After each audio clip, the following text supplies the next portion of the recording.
So guys, आज की drawing के लिए जो मैंने आर्ट टूल्स मैंने यूज़ किए हैं, जैसे कि आप यहाँ पे देख पा रहे होगे, हाईलाइट के लिए मैंने यूज़ किया है Tombow mono eraser, round lead है उसका 0.5 mm के लिए। और रफ स्केच के लिए और आउटलाइंस के लिए मैंने यूज़ किया है मैकेनिकल पेंसिल, जिसका हम लोग इंजीनियरिंग पेंसिल भी बोल सकते हैं, कहते हैं। उसके बाद ब्लेंडिंग के लिए मेरे पास पेपर स्टम्प तो यहाँ नहीं है, तो मैंने मेकअप ब्रश का यूज़ किया। अगर आपके पास पेपर स्टम्प्स हैं तो आप उसका यूज़ कर सकते हो, या फिर मेकअप ब्रश का भी यूज़ कर सकते हो, दोनों का काम एक ही है। और उसके बाद मैंने शेडिंग के लिए मैंने अपने ग्रेफाइट पेंसिल्स यूज़ किए हैं, और एक नॉर्मल सा यहाँ पे जैसे कि आप देख सकते हो नॉर्मल से एक इरेजर मैंने यूज़ किया है। जो बिगनर्स आर्टिस्ट होते हैं, अगर उनके पास ये वाला टूल नहीं है तो आप इससे भी हाईलाइट पोर्शंस कर सकते हो। और एट द लास्ट गाइस, यहाँ पे है A4 साइज के अंदर मेरी प्यारी सी छोटी सी स्केच बुक, जिसका GSM है 200। तो इसके अंदर आज का हम लोग स्केच वर्क ड्रॉ करने जा रहे हैं। और बात है गाइस, जैसे कि हमको पता है आज की ड्राइंग में हम लोग ड्रॉ करने जा रहे हैं एक मग को, बट हम लोग फर्स्ट जो स्केच ड्रॉ करेंगे वो फ्री हैंड स्टाइल में ड्रॉ करेंगे। और उसके लिए मैंने यहाँ पे एक प्रिंट ऑलरेडी निकाल के रखी हुई है, और आज की वीडियो में हम लोग इसी प्रिंट का यूज़ करके हम लोग ड्रॉ करने वाले हैं ये मग को। अब मैंने ये प्रिंट क्यों यहाँ पे ली है ड्रॉ के लिए, इसके पीछे एक रीज़न है, क्योंकि बहुत सारे जो बिगनर्स आर्टिस्ट होते हैं उन लोग की फर्स्ट जो पहले जो मिस्टेक होती है वो ये है कि उनका ऑब्जर्वेशन प्रॉपर नहीं होता है। अगर आप फ्री हैंड आर्टिस्ट हो या फ्री हैंड स्टाइल में आप ड्रॉ कर रहे हो तो आपका ऑब्जर्वेशन प्रॉपर होना चाहिए। और फ्री हैंड स्टाइल के अंदर हम लोग ग्रिड का यूज़ नहीं करते हैं। फ्री हैंड स्टाइल में हम लोग शेप्स का यूज़ करके, प्रॉपर मेजरमेंट्स के साथ लाइंस का यूज़ करके हम लोग वो शेप या कुछ भी आप ऑब्जेक्ट ड्रॉ कर रहे हो वो ड्रॉ किया जाता है। इसलिए आज के वीडियो में आपको दिखाने के लिए कि कैसे प्रॉपर ड्राइंग की जाती है, वो भी फ्री हैंड स्टाइल में, उसलिए मैंने ये प्रिंट का यूज़ किया। और उसके बाद जब शेडिंग करेंगे ग्रेफाइट पेंसिल के साथ, तो उसलिए मैं ये प्रिंट का यूज़ नहीं करूँगा, तब मैं अपने फ़ोन का यूज़ करूँगा कि जिसके अंदर यहाँ पे आप देख सकते हो क्लियरली शेडिंग दिख रही है कि किस जगह पे लाइट शेडिंग की गई है, किस जगह पे मिड टोन है और किस जगह पे शैडो है, किस जगह पे डार्क शेडिंग है, स्मोक के हाईलाइट कैसे की गई है। तो उसके बाद मैं यहाँ पे फ़ोन का यूज़ करूँगा शेडिंग के लिए। तो चलिए अब स्टार्ट करते हैं गाइस आज का आउटलाइन स्केच।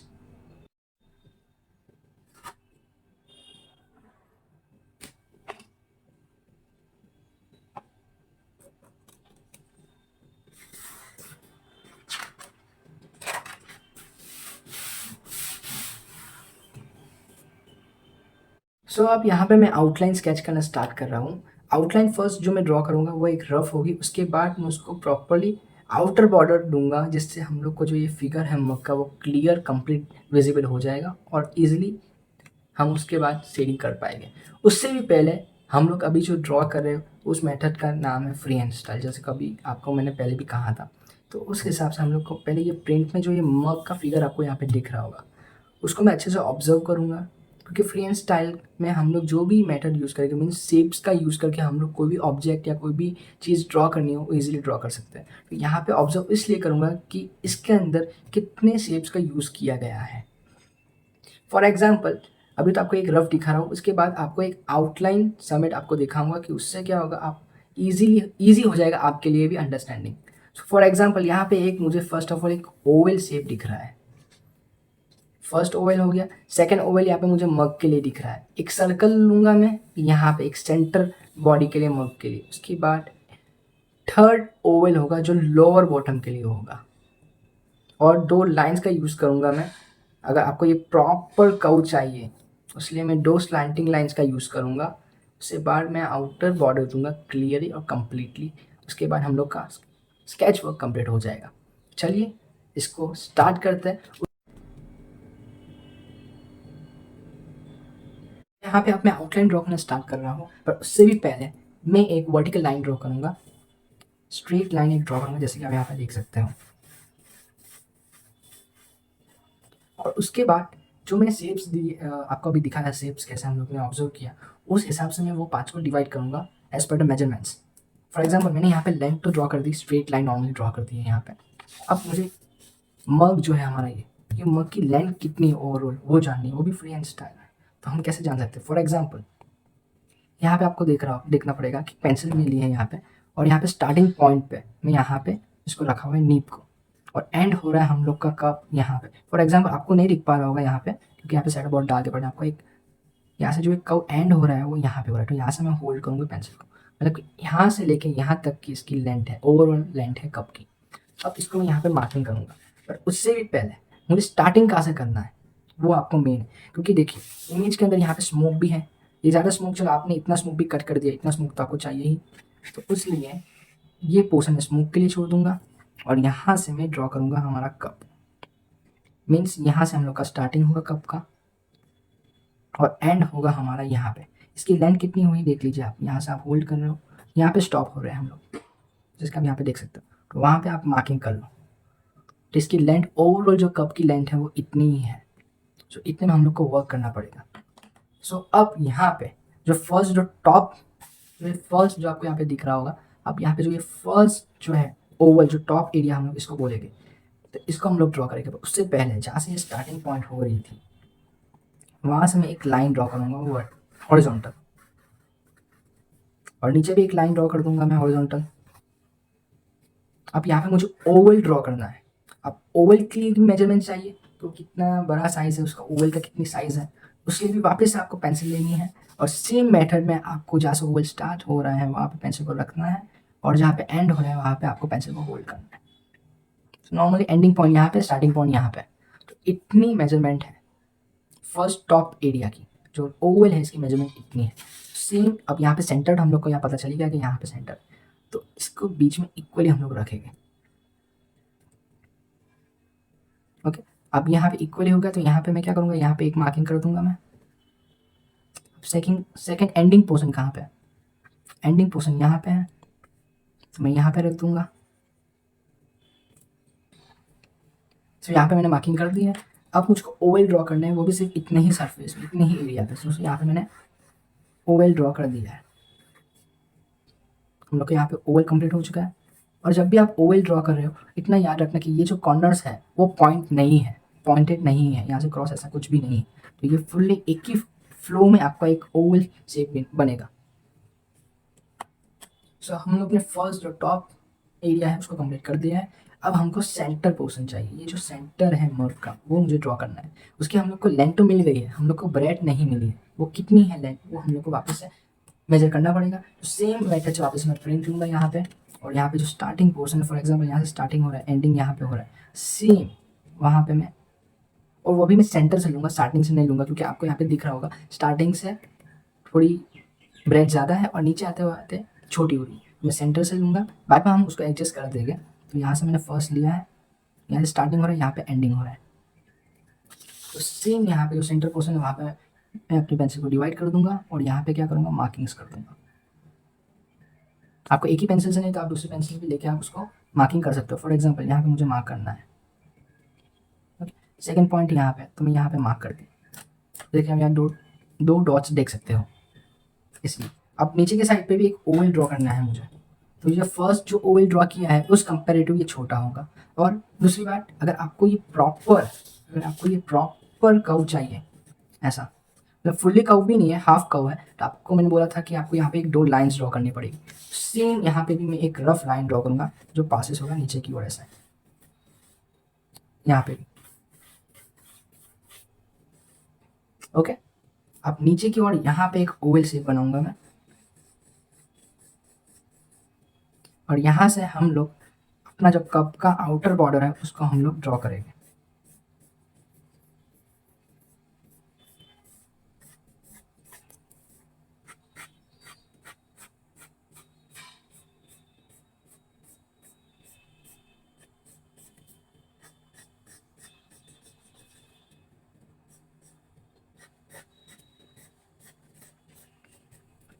यहाँ पे मग का फर्स्ट जो आउटर शेप जो है मग का वो आ चुका है, जैसे आप यहाँ पे देख सकते हो।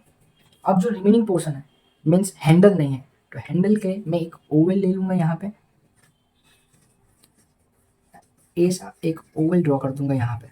अब आप पूछोगे इसकी भी मुझे मेजरमेंट लेनी पड़ेगी, सही है, बट इसके लिए मैं कौन सा सिर्फ मेजरमेंट लूँगा, वो है सिर्फ इसकी हाइट। तो मेरी हाइट इतनी है, ऊपर थोड़ी सी गैप है, सेम मेजरमेंट में यहाँ से थोड़ी गैप यहाँ पे, तो यहाँ से मैं रखूँगा। तो यहाँ से हैंडल स्टार्ट हो रहा है और एंड हो रहा है यहाँ पे। तो इसके बीच में एक ओवल में ड्रॉ कर दूंगा। यहाँ पे जैसे कि देख सकते हो, यहाँ पे मैंने एक ओवल ड्रॉ कर दिया है पहले से ही। अब इसको सिर्फ मैं क्या दूंगा, आउटर बॉर्डर दूंगा यहाँ से।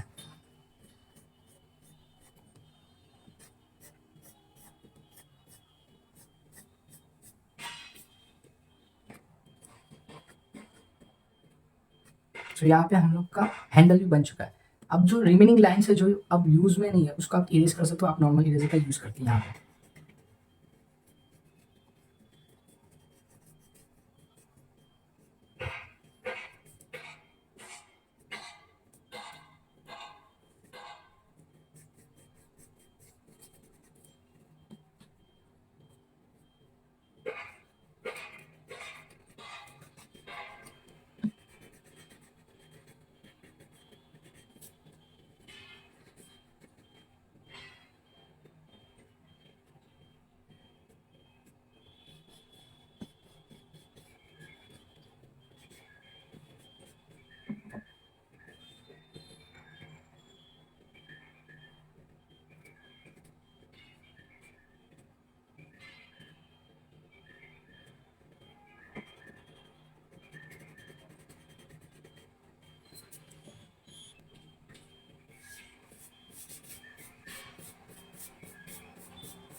सो अब यहाँ पे जैसे कि आप देख सकते हो, फाइनली हम लोग का एक रफ आउटलाइन स्केच कंप्लीट हो चुका है। हाँ, अभी कुछ लग नहीं रहा कि कप जैसा है, नॉर्मली एक रफ फिगर दिख रहा है। बट इसके अंदर आप थोड़ी और डिटेल ऐड करोगे, जैसे कि यहाँ पे ऐसा लग रहा है यहाँ पे अंदर कुछ वाटर है या टी जैसा कुछ है या कॉफ़ी, कुछ भी है अंदर। स्मोक का टेक्सचर्स आप ड्रॉ कर सकते हो। उसके बाद और भी आपको लगने लगेगा कि हाँ कप है।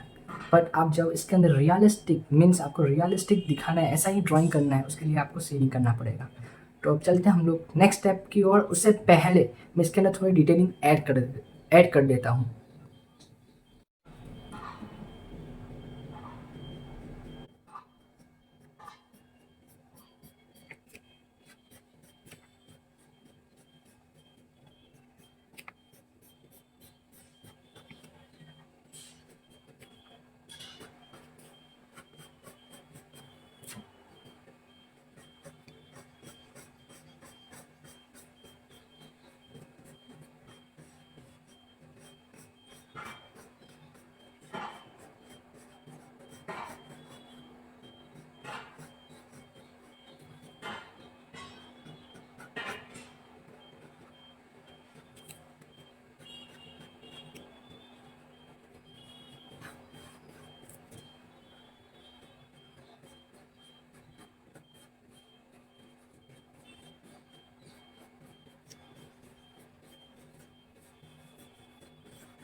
तो यहाँ पे मैंने और भी ज़्यादा डिटेलिंग ऐड कर दी है, जैसे कि आप यहाँ पे देख सकते हो। यहाँ पे थोड़ी लाइन्स है।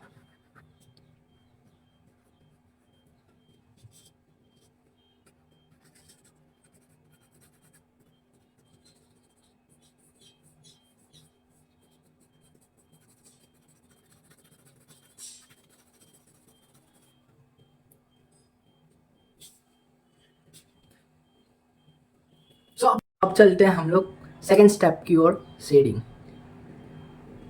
शेडिंग करना स्टार्ट करते हैं, बट उससे पहले आप सभी को पता होना चाहिए कि जब भी आप शेडिंग कर रहे हो ग्रेफाइट पेंसिल से या कोई भी चारकोल पेंसिल से, या कोई भी एक पेंसिल यूज़ कर रहे हो नॉर्मल शेडिंग के लिए भी, वो 2 रुपये की हो या 500 रुपये की या उससे भी ज़्यादा की हो, पेंसिल हमेशा शार्पन होनी चाहिए।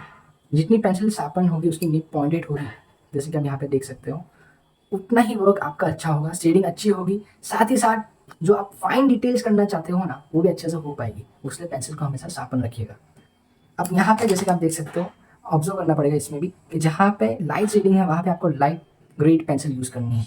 जहाँ पे मिड टोन है वहाँ पे मिड टोन, जहाँ पे डार्क है वहाँ पे सबसे डार्क। ऐसा नहीं कि डायरेक्ट है आप डार्क मार दो, जहाँ पे मीडियम है वहाँ पे सिर्फ मीडियम कर दो, जहाँ पे लाइट है वहाँ पे लाइट कर दो। नहीं, इसके अंदर भी लेवल मीन स्टेप्स है। फॉर एग्जाम्पल फर्स्ट स्टेप यह है कि जहाँ पे आपको लाइट शेडिंग दिख रही है ना, वहाँ पे आप HB से लेके 2B 3B पेंसिल तक आप यूज़ कर सकते हो लाइट शेडिंग के लिए।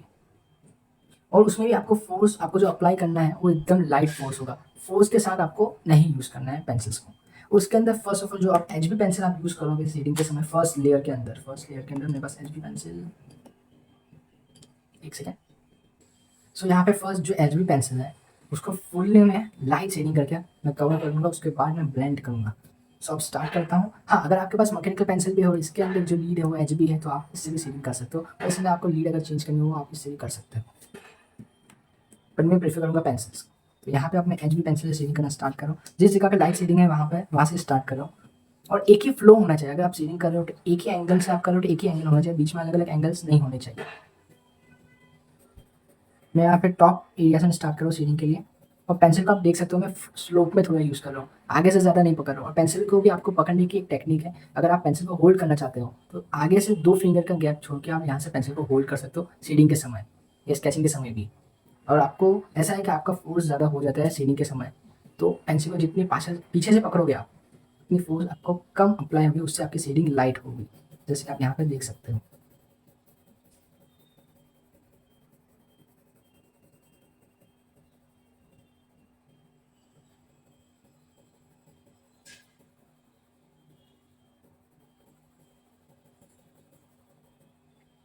सो पहले मैं फर्स्ट एचबी का जो लेयर है वो कंप्लीट कर लेता हूँ, उसके बाद मैं इसको ब्लेंड करूंगा, वो भी अपने मेकअप ब्रश के यूज से। यहाँ पे पहले मैं एक लाइन ड्रॉ कर लेता हूँ आउटलाइन, तो मुझे पता चल सके डार्क। यहाँ पे टॉप एरिया है, यहाँ से बाद में bottom area mid area start हो रहा है।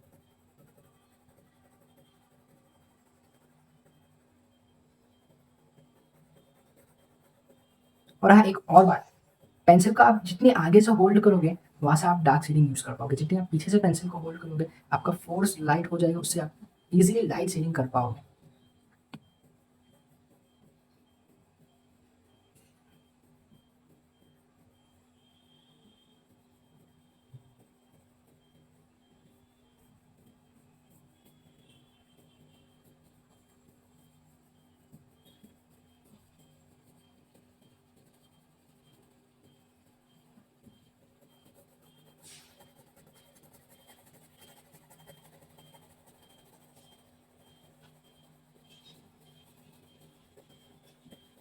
और जितनी शेडिंग को आप पास में करोगे तो ब्लेंडिंग के समय आपको कुछ भी प्रॉब्लम नहीं होगी। जितनी आप शेडिंग के समय जितनी गैप दे के आप शेडिंग करोगे, बीच में जो वाइट वाइट स्पॉट्स आ जाता है वो रहने दोगे, तो ब्लेंडिंग में बहुत ज़्यादा प्रॉब्लम होगी आपको, और जो रियलिस्टिक लुक देखना चाहते हो आप सभी लोग वो नहीं बन पाए उसके बाद। और जितना भी आप ड्राइंग में या स्केचिंग में जितना भी समय आप दे पाओ वो अच्छा रहेगा। उससे क्या होगा कि आपका वर्क इम्प्रूव हो जाएगा, इन्हेंस हो जाएगा, आपको और भी जानने को मिलेगा अपने आप से ही कि इसमें और भी मैं क्या कर सकता हूँ क्या नहीं कर सकता हूँ, और आपका ड्राइंग अच्छा हो जाएगा, अच्छा ड्राइंग बनेगा। उसलिए आपको सिर्फ ऑब्जर्वेशन ही नहीं, आपको टाइम भी लेना पड़ेगा अपने आर्टवर्क को।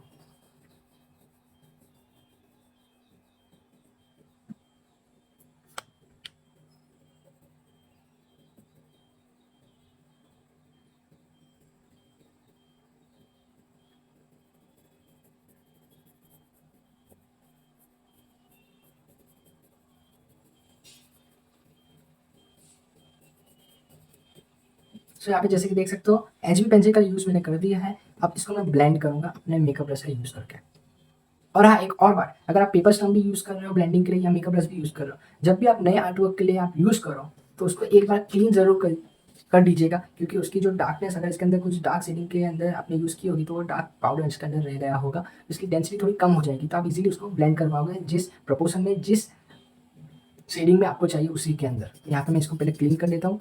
आप इसके अंदर एक रफ पेपर या कॉटन का भी यूज़ कर सकते हो इसको क्लीन करने के लिए, मेकअप ब्रश को भी और पेपर स्टम्प को भी, मीन्स ब्लेंडिंग स्टम्प्स जो होते हैं उसको भी इजीली, वो उसकी डेंसिटी कम हो जाएगी तो आप उसको बाद में इजीली यूज़ कर सकते हो।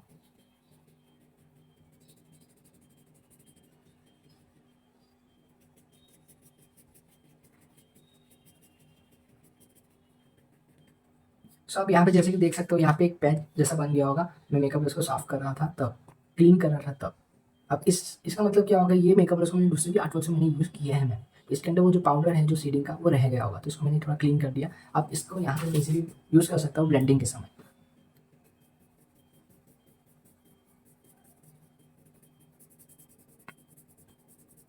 अब यहाँ पे आपको ब्लेंडिंग के समय भी आपको ज़्यादा टाइम देना चाहिए।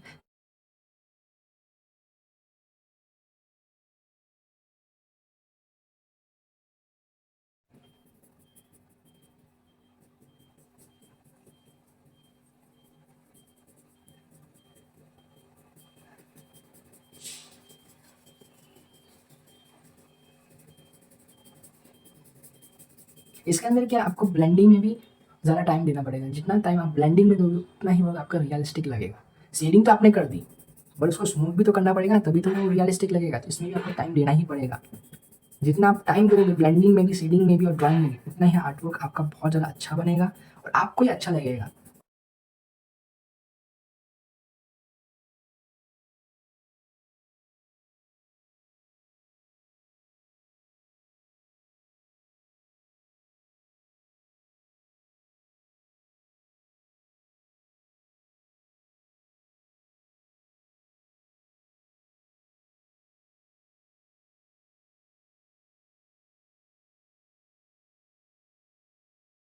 सो आप यहाँ पे देख सकते हो मैं अपने फिंगर्स का भी यूज़ कर रहा हूँ ब्लेंडिंग के लिए, क्योंकि जब हम लोग के पास कुछ आर्ट मटेरियल्स थे नहीं और हम लोग जानते नहीं थे कि भाई ये मेकअप ब्रश और पेपर स्टम्प जैसी भी कुछ चीज़ होती है ब्लेंडिंग के लिए, उस समय हम लोग फिंगर्स का यूज़ करते इजीली स्मूथ ब्लेंडिंग के लिए, या फिर हम लोग कॉटन का यूज़ करते थे या फिर ईयरबड्स का यूज़ करते थे। तो आप इससे भी ब्लेंडिंग नॉर्मली कर सकते हो आप इजीली स्मूथ टेक्सचर्स के लिए। और जैसे जैसे हम लोग आगे लेवल अप करेंगे शेडिंग के लिए, मीन्स मीडियम्स और डार्क शेडिंग करेंगे, तब हम लोग का आर्टवर्क रियलिस्टिक लगने लग जाएगा। बट इसके अंदर एक प्रॉब्लम है, स्मूथ टेक्सचर्स नहीं देखने को मिलेंगे। क्यों? क्योंकि पेपर जो है मेरी स्केच बुक है वो रफ टेक्सचर्स के अंदर है, तो थोड़ा सा स्केच रफ देखने को मिल सकता है एट द लास्ट, बट आपको रियलिस्टिक तो लुक आपको पता चल ही जाएगा। सो अब यहाँ पे हम लोग ने जो फर्स्ट लेयर है वो तो कंप्लीट कर दी है। अब यहाँ पे जैसे कि आप देख सकते हो, यहाँ पे लाइट शेडिंग है, बट कुछ कुछ जगह मिड टोन भी है। Mid tone means medium shading भी की गई है। तो अब मैं मीडियम शेडिंग करना स्टार्ट करूँगा, और मीडियम शेडिंग के लिए कौन सी ग्रेड पेंसिल्स हम लोग को ज़रूरत होगी, वो है 4B से लेकर 7B तक। 8B से तो बाद में डार्क शेडिंग पेंसिल स्टार्ट हो जाती है, तो 4B से 7B तक की जो पेंसिल्स है ग्रेड की, उससे हम लोग मिड शेडिंग करेंगे, मीन्स मिड टोन की शेडिंग करेंगे, मीडियम शेडिंग करेंगे हम लोग। तो मेरे पास यहाँ पे 4B, मेरे पास यहाँ पे 4B और 6B पेंसिल्स है, जैसे कि यहाँ पे देख सकते हो आप। तो दोनों का यूज़ करके आपको मैं दिखाऊंगा। आई होप आपको ये दिख रही होगी। 4B से पहले मैं शेडिंग करना स्टार्ट करता हूँ, और नॉर्मली मैं ज़्यादा फोर्स अप्लाई करके शेडिंग नहीं करूँगा, नॉर्मली ही शेडिंग करूँगा मैं, जैसे कि आप यहाँ पे देख सकते हो। और जिस जगह पे आपको मीडियम शेडिंग दिखे वहीं पे आपको करना है, सब जगह पे नहीं करना है, उससे आपका ड्राइंग बिगड़ भी सकता है।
सो अब यहाँ पे हम लोग ने 4B पेंसिल का भी यूज़ कर दिया है। अब इसको भी हम लोग ब्लेंड करेंगे, जिस जगह पे हम लोग ने पेंसिल सेट की है ना उसी जगह पे सिर्फ ब्लेंड करेंगे, सब जगह पे ब्लेंड नहीं करेंगे।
सो 4B पेंसिल करने के बाद यहाँ पे कर्व हमारा कुछ ऐसा दिख रहा है।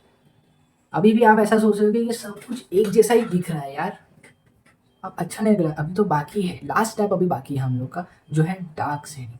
यहाँ पे जैसे कि आप देख पा रहे हो, यहाँ पे जहाँ जहाँ पे डार्क शेडिंग है की गई है वहाँ पे हम लोग 8B से लेके 10B में से कोई भी ग्रेड पेंसिल यूज़ कर सकते हैं। अगर आपको ज़्यादा डार्क चाहिए तो आप 10B यूज़ कर सकते हो, या नॉर्मली आप 8B पेंसिल से भी शेडिंग कर सकते हो। सो हम लोग अब डार्क शेडिंग करना स्टार्ट करते हैं। जिस जगह पे डार्क दिख रहा है आपको शेडिंग, उसी जगह पे आपको सिर्फ शेडिंग करना है और कहीं और नहीं करना है।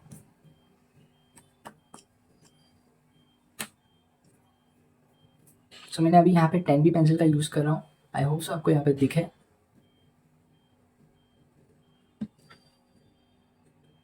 सो ये है 10B पेंसिल। सो अब इसको हम लोग यूज़ करते हैं।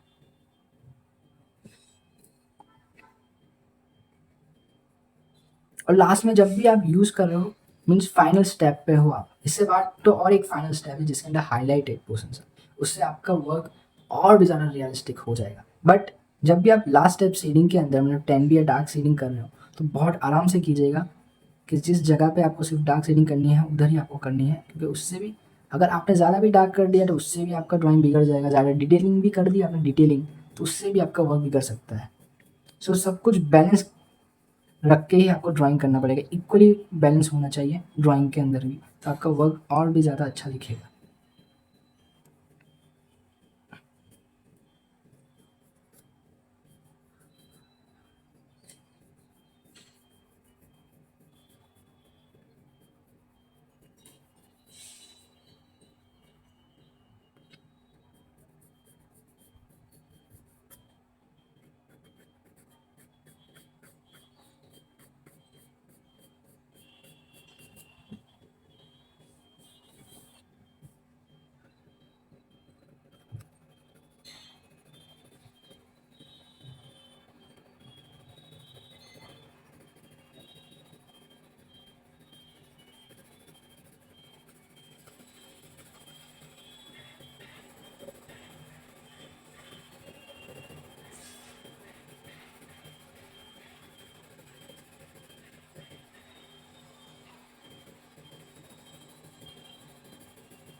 सो अब यहाँ पे हम लोग ने डार्क शेडिंग कर दी है, इसको भी हम लोग ब्लेंड करेंगे अच्छे से।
तो यहाँ पे हम लोग का कर्व शेडिंग हो चुका है, जैसे कि आप यहाँ पे देख सकते हो।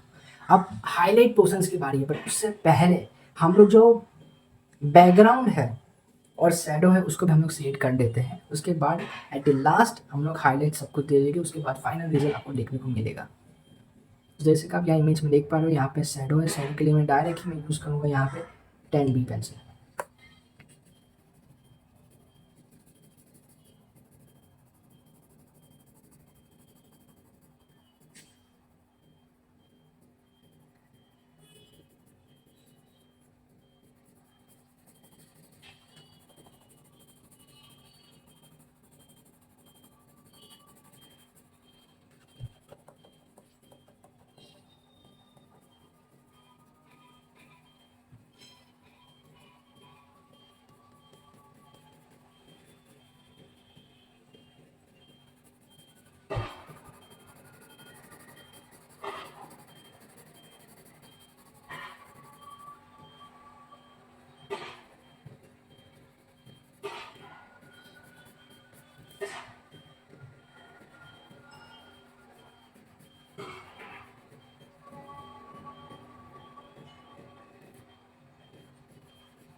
और जो ये स्मोक अब आपको दिख रहा है यहाँ पे, पर उसके बैक स्मोक को करने से पहले हम लोग उसके जो बैकग्राउंड जो है आपको यहाँ पे बैक ब्लैक ब्लैक स्पॉट्स देख रहे होगे आपको, उसको हम लोग सेट कर देते हैं फर्स्ट ऑफ ऑल।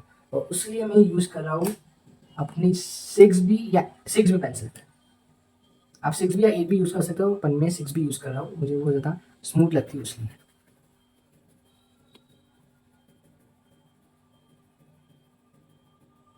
और इसके लिए आप कुछ भी डायरेक्शन आप यूज़ कर सकते हो, कोई भी डायरेक्शन, क्योंकि आपको स्मोक के लिए बैकग्राउंड चाहिए और किसी के लिए।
अब इतना होने के बाद हम लोग इसको भी ब्लेंड करेंगे। अब ये बात सभी को पता होगी, जिनको नहीं पता उन सभी के लिए कहना चाहता हूँ। अगर आप बड़े एरियाज़ के लिए ब्लेंडिंग करना चाहते हो और आपके पास मेकअप ब्रश है और पेपर स्टम्प है, तो पेपर स्टम्प में जैसे कि आप सभी को पता ही होगी डिफरेंट डिफरेंट साइज़ दी गई होती है और साइज़ के साथ नंबर भी अलग अलग होते हैं। तो उस हिसाब से अगर बड़ी एरियाज़ में अगर आपको ब्लेंड करना है तो वहाँ पे आप बड़े साइज़ का नंबर यूज़ कर सकते हो। मेकअप ब्रश में अभी मेरे पास जो अवेलेबल है सबसे बड़ा वाला मेकअप ब्रश, मैं उसी से यहाँ पे मैं ब्लेंड कर रहा हूँ।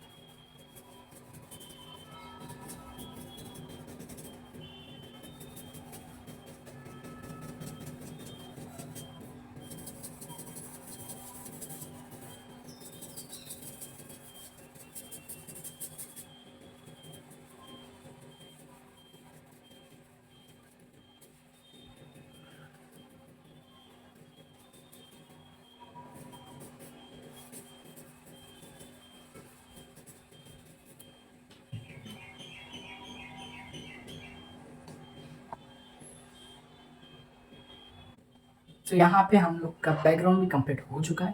अब हम लोग हाइलाइट्स करेंगे। अब हाइलाइट के लिए आप अपना आपके पास अगर ये टूल नहीं है, जैसे कि आपको मैंने फर्स्ट स्टार्टिंग में ही कहा था, अगर आपके पास ये इरेजर टॉमी मोनो इरेजर नहीं है, जैसे कि आप क्लिक करोगे यहाँ से, जैसे कि आप यहाँ पीछे से क्लिक करोगे तो यहाँ पे एक इरेजर की लीप निकलेगी, जैसे कि आप यहाँ देख सकते हो। अगर आपके पास ये नहीं है तो आप नॉर्मल इरेजर का यूज़ कीजिए, इसको ब्लेड से कट कर दीजिएगा, उसके पॉइंट से बाद में आप इसको हाईलाइट करना हो तो इजीली आप कर सकते हो। बट यहाँ पे अभी मैं यूज़ कर रहा हूँ, जो माइनर डिटेल्स आपको यहाँ पे दिख रही होगी, आई होप सो, अगर आपको यहाँ पे जो माइनर डिटेलिंग्स आपको दिख रही होगी, ये जो हाइलाइट्स है उसको मुझे करना है, उसलिए मैं क्या करूँगा, मैं ये इरेजर का यूज़ करूँगा। चलिए इससे हाईलाइट पोर्शन को हम लोग कंप्लीट करते हैं।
फाइनली हम लोग का जो एक कप है वो कुछ ऐसा दिख रहा है, अब रियलिस्टिक दिख रहा है, जैसे कि आप यहाँ पे देख सकते हो। अब स्मोक सिर्फ बाकी है, वो मैं स्मोक किससे करूँगा? मैं स्मोक जो है वो मेरे इस नॉर्मल इरेजर से मैं करूँगा। जैसे कि यहाँ पे टेक्सचर्स आपको दिख रही होगी इमेज के ऊपर यहाँ पे, वैसा सेम मैं हाईलाइट दूंगा, जैसे कि आप देखते जाओ। फर्स्ट मैं इरेजर को क्लीन कर देता हूँ उसके बाद। सो यहाँ पे मैंने इरेजर को साफ़ कर दिया जितना मुझे साफ़ करना था उतना। अब यहाँ पे मैं स्मोक करना स्टार्ट करूँ, हाईलाइट करना।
अब जहाँ पे बहुत पतले हैं स्ट्रोक्स स्मोक के लिए, वहाँ पे मैं ये इरेजर का यूज़ कर रहा हूँ।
सो फाइनली गाइस यहाँ हम लोग का स्मोक भी कंप्लीट हो चुका है, जैसे कि आप यहाँ पे देख पा रहे हो। सो ऐसे ही आप सो फाइनली हम लोग का स्मोक भी कंप्लीट हो चुका है यहाँ पे, जैसे कि आप यहाँ पे देख सकते हो। गाइस एट द लास्ट हम लोग का फाइनल वर्क कंप्लीट हो चुका है, जैसे कि आप यहाँ पे देख सकते हो। कैसा लगा मुझे कमेंट बॉक्स में ज़रूर बताना कमेंट करके, और आप मुझे ये भी सजेस्ट कर सकते हो कि मैं नेक्स्ट लाइव स्ट्रीम वीडियो पे मैं क्या ड्रॉ कर सकता हूँ, या मेरे कोई भी नए वीडियो पे क्या ड्राइंग करूँ मैं, वो भी मुझे आप सजेस्ट कर सकते हो।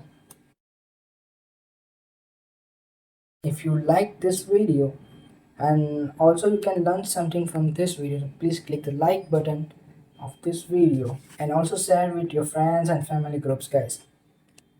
So thank you guys आप सभी को कि आपने यहाँ तक ये वीडियो को देखा है, इससे कुछ आप सीख के गए होंगे, डेफिनेटली कुछ ना कुछ सीखा होगा। सो ऐसे ही आप प्यार करते रहो, चैनल को सब्सक्राइब कीजिएगा एंड ऐसे ही आपके लिए कंटेंट में लाता रहूँगा। Thank you.